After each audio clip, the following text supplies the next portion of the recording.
नमस्कार आदाब दोस्तों, मैं हूं फराज चौधरी। आप देख रहे हैं इंडिया फायर न्यूज़। जब नरेंद्र मोदी जी को देश ने प्रधानमंत्री चुना था, उन्हें देश का नया प्रधानमंत्री बहुमत के साथ जनता ने चुना था वोट डालकर, तो उनसे देश की जनता को काफ़ी अपेक्षाएं थी, काफ़ी उम्मीदें थी कि वो देश को तरक्की की ओर ले जाएंगे, देश में नए रोज़गार लाएंगे, देश से बेरोज़गारी को हटाएंगे, देश से गरीबी को हटाएंगे, भूखमरी को हटाएंगे। मगर वक्त के साथ साथ जब उन्होंने अपने दूसरे कार्यकाल को संभाला 2019 में, तो जनता की उम्मीदें भी कम हो गई।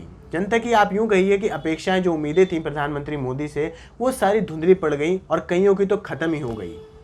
ये उन पर आरोप लगाया गया उनके समर्थकों द्वारा भी और उनके आलोचकों द्वारा भी कि प्रधानमंत्री मोदी सिर्फ अमीरों के लिए काम करते हैं, वो देश का सारा पैसा अमीरों की जेब में भर रहे हैं। तो ऐसी ही बात आज मेरे सामने आई, जो मैंने सोचा आपको बताई जाए। बात है अडानी ग्रुप को लेकर। प्रधानमंत्री मोदी जब 2014 में उनकी पार्टी बहुमत के साथ केंद्र में आई थी, वो खुद बहुमत के साथ प्रधानमंत्री बने थे, तब से और अब तक लगभग 6 साल के कार्यकाल में गौतम अडानी के जो नेटवर्थ है उसमें 230% का इजाफा हुआ है। 230% वो बढ़ी है सिर्फ इन 6 साल के कार्यकाल में। 200% से ज़्यादा इजाफा हुआ है अडानी ग्रुप के नेटवर्थ में। पूरी बात मैं आपको बताता हूँ।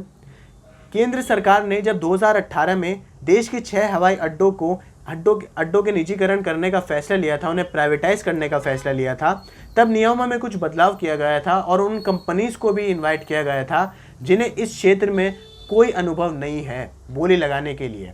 फॉर एग्जाम्पल, आप उदाहरण के तौर पर ले लीजिए, जैसे राफेल को संभालने का पूरा ठेका जो दिया गया था प्रोजेक्ट का, वो रिलायंस इंडस्ट्रीज को दे दिया गया था, जिन्हें इस क्षेत्र में कोई अनुभव नहीं था। इसके बाद इसका पूरा जो सीधा फायदा मिला वो गौतम अडानी की कंपनी को मिला और सारे देश के हवाई अड्डों के संचालन का ठेका भी फिर उन्हें ही दे दिया गया। हालांकि उन्हें ठेके दिए जाने का विरोध भी हुआ और त्रिवेंद्रम एयरपोर्ट का जिम्मा अडानी ग्रुप को दिए जाने पर केरल सरकार ने ऐतराज भी जताया था केंद्र सरकार को। हालांकि इसके जवाब में उड्डयन मंत्री हरदीप सिंह पुरी ने यह कहा था कि खुली बोली की प्रक्रिया पूरी तरह से पारदर्शी थी, इसमें कोई धांधलीबाजी, कोई फ्रॉड नहीं हुआ था। गौतम अडानी की कंपनी फिलहाल देश के सबसे बड़े प्राइवेट एयरपोर्ट ऑपरेटर्स में से एक बन गई है। सबसे बड़े private airport operators Gautam Adani की कंपनी बन गई है। इससे पहले बंदरगाहों के ऑपरेशन और थर्मल कोल पावर प्रोड्यूसर के मामले में भी उनकी कंपनी सबसे आगे रही है। यही नहीं, उनकी कंपनी अडानी ग्रीन एनर्जी को 8 गीगावाट का सोलर प्लांट बनाने का भी ठेका दिया गया है केंद्र सरकार द्वारा। फाइनेंशियल टाइम्स की रिपोर्ट की माने तो गौतम अडानी उन कारोबारियों में से एक हैं, उन बिजनेसमैन में से एक हैं जिनकी मौजूदगी 2014 के बाद से काफ़ी दर्ज की जा रही है। मतलब गौतम अडानी वो शख्स हैं, वो व्यापारी हैं जो कि आप कह लीजिए वो हीरा हैं, जो 2014 से पहले इतना नहीं चमकते थे, मगर 2014 के बाद उनमें एकदम से चमक आ गई और वो देश में अकेले इतनी तेज़ी से चमक रहे हैं और इतनी तेज़ी से आगे भाग रहे हैं कि कोई उन्हें पकड़ ही नहीं पा रहा है सिवाय एक और शख्स के। इसके बाद मुकेश अंबानी की तरह गौतम अडानी भी गुजरात से आते हैं। आपको बता दूं, आपको तो शायद पता ही होगा ये बात कि प्रधानमंत्री मोदी भी गुजरात से ही हैं और नरेंद्र मोदी को बतौर सीएम भी वो सपोर्ट करते रहे हैं लगातार। यहाँ तक कि नरेंद्र मोदी के सीएम कार्यकाल के दौरान वाइब्रेंट गुजरात इवेंट के आयोजन में भी गौतम अडानी की बहुत अहम भूमिका थी। ये भी कहा जाता है कि 2014 में प्रधानमंत्री नरेंद्र मोदी जब गुजरात से दिल्ली आए थे तो वह गौतम अडानी के प्राइवेट जेट में बैठकर आए थे। तो और क्या सबूत चाहिए इन दोनों की नज़दीकियाँ साबित करने के लिए कि प्रधानमंत्री मोदी किसी सरकारी जेट में नहीं, किसी सरकारी जहाज़ में नहीं, खुद गौतम अडानी के प्राइवेट जेट में बैठकर वो दिल्ली आए थे उनके साथ। फाइनेंशियल टाइम्स की एक और रिपोर्ट है जो बताती है फिलहाल गौतम अडानी की संपत्ति 26 अरब डॉलर के करीब है। 26 अरब डॉलर। और उनकी संपत्ति में 2014 के बाद से लगभग 230% तक इजाफा हुआ है। 230% तक का।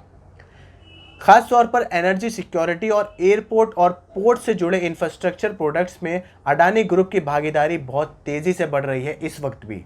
हालांकि मोदी सरकार के आलोचकों का यह भी आरोप है कि देश की पूंजी कुछ हाथों में ही केंद्रित हो रही है, जो कि बिल्कुल गलत है।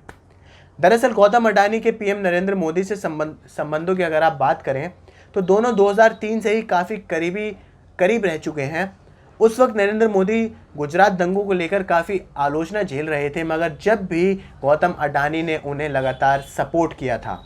उस दौर में कन्फेडरेशन ऑफ इंडियन इंडस्ट्री के मंच से कई कारोबारियों ने प्रधानमंत्री मोदी की निंदा भी की थी, मगर गौतम अडानी अकेले उनके समर्थन में जब भी खड़े थे, जिसका फ़ायदा उन्हें शायद आज मिल रहा है, प्रेजेंट में मिल रहा है।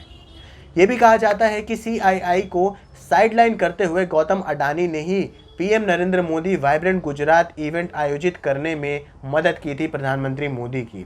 इस इवेंट के चलते प्रधानमंत्री मोदी की दुनिया भर में प्रो बिजनेस लीडर की साख बनी थी, उनकी एक छवि बनी थी बिजनेस लीडर को लेकर। इसका लाभ गौतम अडानी को भविष्य में भी मिलता दिख रहा है।